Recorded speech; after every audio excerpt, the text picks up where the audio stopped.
नमस्कार सगळ्यांना. श्री स्वामी समर्थ. येणाऱ्या 17 तारखेपासून अधिक मासाला प्रारंभ होणार आहे. म्हणजे 17 मे ते 15 जून या 30 दिवसामध्ये आपल्याला भगवान विष्णूची सेवा करायची आहे.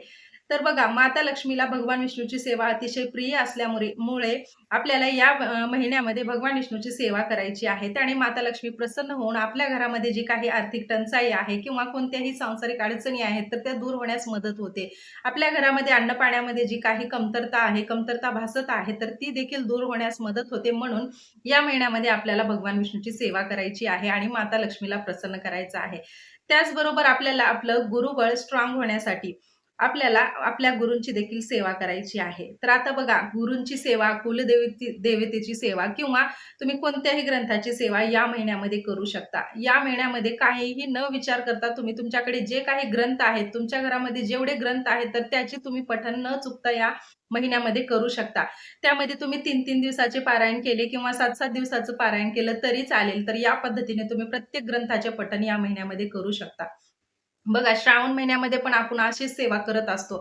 श्रावण महिन्यामध्ये देखील आपण 11, 21 सत्यनारायणाचे पूजन करत असतो. त्या पद्धतीनेच आपल्याला या महिन्यामध्ये देखील श्रावण महिन्यासारखंच श्री सत्यनारायण पूजन करायचे आहे. तर ते 11, 21 तुम्ही करू शकता किंवा अगदी 5 जरी केले तरी चालेल. पण आवर्जून तुम्ही सत्यनारायणाचे पूजन देखील करावे या महिन्यामध्ये. आता बघा, आता सगळ्या सेवा केल्यानंतर आपल्याला आपल्या गुरूंची पण सेवा करायची असते आणि या सगळ्या सेवा करून जर आपल्याला गुरुचरित्र या ग्रंथाचे 7 दिवसाचे पारायण करायचे असेल, तर ते शक्य होत नाही. तर अशा वेळेस काय करावे याबद्दल थोडक्यात मी माहिती सांगणार आहे. तर ज्यावेळेस आपल्याला गुरुचरित्र या ग्रंथाचं पठण करायचं आहे आणि आपल्याकडून संकल्पयुक्त सेवा होणार नाही, कारण एकाच वेळेस 2 पारायण केले जात नाहीत किंवा 2 ग्रंथाचं वाचन केलं जात नाही. जसं की गुरुचरित्र ग्रंथ आणि नवनाथ पारायण हे एकत्र करत नाहीत. त्या पद्धतीनेच कोणतेही 2 ग्रंथ एकत्र वाचता येत नाहीत. मग त्याचं जर सार असेल म्हणजे संक्षिप्त रूप असेल, तर ते तुम्ही पठण करू शकता. जसं की नवनाथ पारायण आणि संक्षिप्त श्री गुरुचरित्र असं एकत्र पठण करू शकता.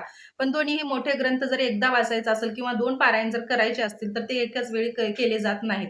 त्यामुळे तुम्हाला जर शक्य नसेल म्हणजे पूर्ण ग्रंथाचं जर पारायण करायचंच आहे तुम्हाला, भरपूर जणांची इच्छा असते, की आता मला गुरुचरित्राचं पण पठण करायचं आहे. तर अशा वेळेस न चुकता तुम्ही या 30 दिवसामध्ये गुरुचरित्राचं पारायण करू शकता. आता ते कसं ते सांगते. तर बघा, 17 मे ते 15 जून पर्यंत तुम्हाला गुरुचरित्र या ग्रंथाचे दररोज 2-2 अध्यायाचं पठण करायचं आहे. आणि हे पठण करताना तुम्हाला कोणतेही नियम पाळायची गरज नाही. हां, फक्त एक नियम जो आहे तो पाळायचा आहे. तर जसं की श्रावण महिना पवित्र महिना मानला जातो आणि त्या महिन्यामध्ये आपल्याला मांसाहार जो आहे तो कडकडीत वर्ज्य असतो. प्रत्येकजण हा आवर्जून श्रावण महिन्याचे हे नियम पाळत असतो.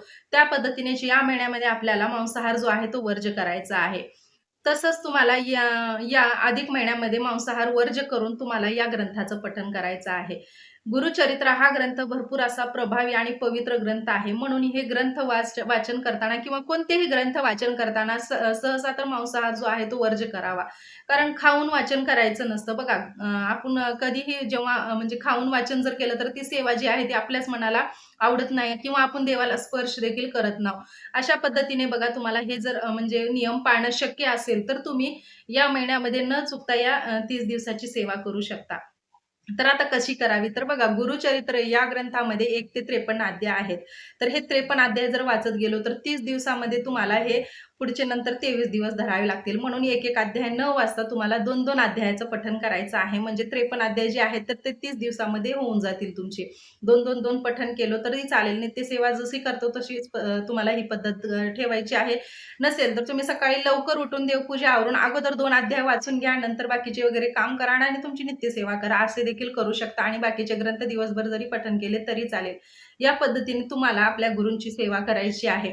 त्याचबरोबर कुलदेवतेची सेवा करू शकता किंवा तुम्हाला जर पितृदोषाचा जर म्हणजे काही अडचणी असतील, प्रॉब्लेम असेल, तर तुम्ही संक्षिप्त श्रीमद भागवत या ग्रंथाचे देखील पठण करू शकता. याचबरोबर तुम्हाला जर नित्यसेवेसारखे आणखीन ग्रंथ जर पठण करायचे असेल, तर तुम्ही नवनाथ पारायण देखील करू शकता. नवनाथ नवनाथ ग्रंथामध्ये देखील 40 अध्याय आहेत. तर त्याचे देखील तुम्ही 2-2 पठण करू शकता.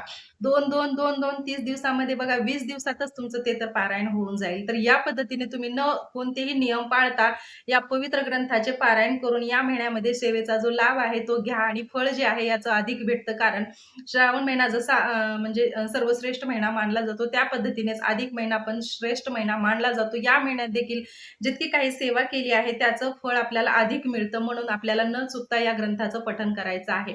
जर तुम्हाला पारायण करायचंच असेल 7-7 दिवसाचं तर तुम्ही ते देखील करू शकता. पण असं आहे की जर संकल्पयुक्त जर सेवा केली तर मग 7 दिवसाची करून तुम्हाला थांबावं लागेल. कारण जर 1 महिन्याचा जर संकल्प केला तर मग आपल्याला बाहेर जाता येत नाही. सुट्टीचे दिवस चालू आहेत. भरपूर जण असे आहेत की त्यांना बाहेर जावंच लागणार आहे. सुट्टी आहे, मुलांना घेऊन जायचंय, फिरायला जायचंय. मग त्यावेळेस जो म्हणजे खंड पडतो तर तो संकल्प केल्यानंतर चालत नाही. म्हणजे सेवेमध्ये जो काही खंड पडतो तर तो चालत नाही. म्हणून संकल्प न करता तुम्ही सेवा केली तरी चालेल. म्हणून तुम्हाला मी ही पद्धत एकदम सोपी आणि साधी सांगितली आहे, की जर तुम्हाला गुरुचरित्र या ग्रंथाचं पारायण करायचंच आहे या महिन्यामध्ये, तर तुम्ही या पद्धतीने करू शकता.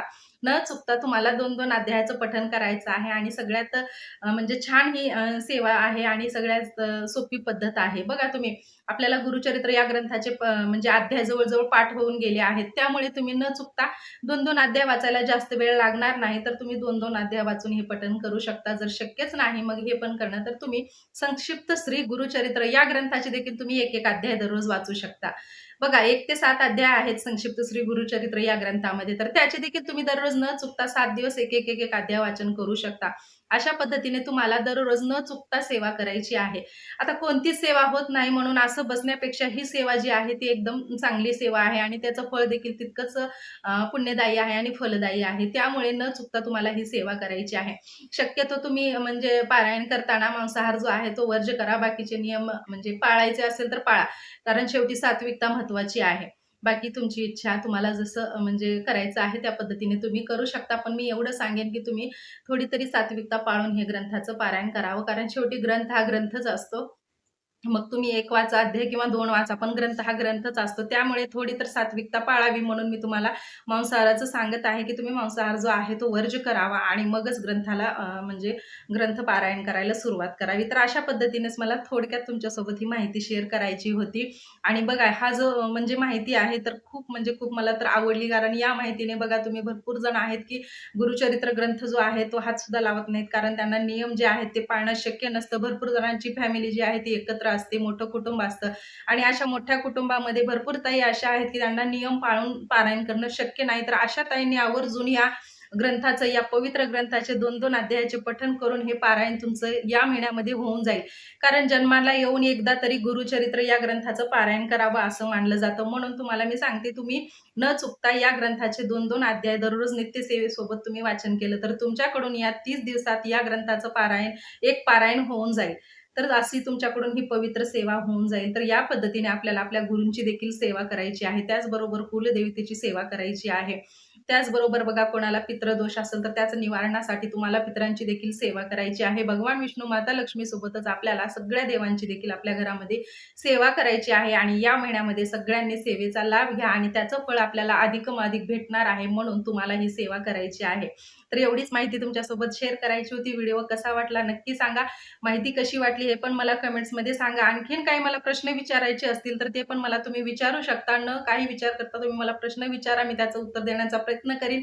तर माहिती आणि व्हिडिओ कसा वाटला नक्की कमेंट्समध्ये सांगा आणि चॅनलवर जर नवीन असाल तर चॅनलला सबस्क्राईब करा आणि भेटूया अशाच माहितीसोबत आणि अशाच महाराजांच्या, आपल्या भगवान विष्णूच्या सेवेसोबत. तोपर्यंत सगळ्यांना धन्यवाद आणि सगळ्यांचे मनापासून आभार आणि भेटूया अशाच माहितीसोबत. तोपर्यंत सगळ्यांना श्री स्वामी समर्थ.